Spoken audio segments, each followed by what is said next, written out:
morning. It's time for our daily devotion. Yesterday I was doing a little preparation work for my Christmas series of sermons that will begin the first Sunday in December. And I was watching some movie clips that I'm going to use, and I was looking through all the material I'm going to use, starting to put together the PowerPoints to get ready. And I have to tell you, I got pretty excited about those Christmas sermons. And when I was done with that part of my preparation, I went back to my sermon preparation for this Sunday, and I realized that I had lost a little bit of the excitement about what God wanted to say to me and what God wanted to say to our congregation this Sunday because I've been so focused on what I'm going to be doing in December. I think that's a pretty common problem that all of us have, and that is that sometimes we get so focused on tomorrow or next week or next month that we miss what's happening today. There's a phrase used to describe that. It's called carpe diem, seize the day, seize this day.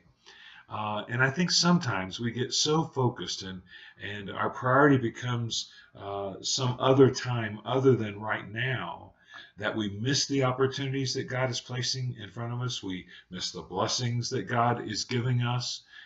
We fail to see the people and understand the circumstances in which we're living today because we're so focused on tomorrow or some other time period. We need to learn to live in this day because on this particular day, we're going to be in circumstances that we will never be in again. We're going to cross the paths of people that we will never see again.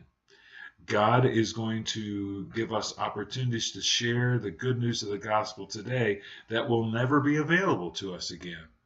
And if we're so preoccupied with the future that we miss what God's doing today, we don't seize this day, we'll miss part of what God has intended for us to do and to accomplish today. And we'll miss some of the blessings that God is giving us today, and we'll fail to thank Him for it, and we'll live without the gratefulness that we ought to live for because we're thinking about what we're going to attain or what we're going to get or what we're going to do or what we're going to achieve at some future time rather than allowing ourselves to just be thankful for what God has given us and the opportunities that He's placed before us today.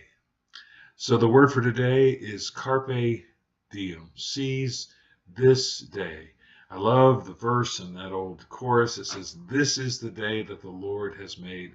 I will rejoice and be glad in it." This day I will rejoice and be glad in because this is the day that the Lord has made. And so I'm going to make it a great day. I hope you will too. And I'll see you next time.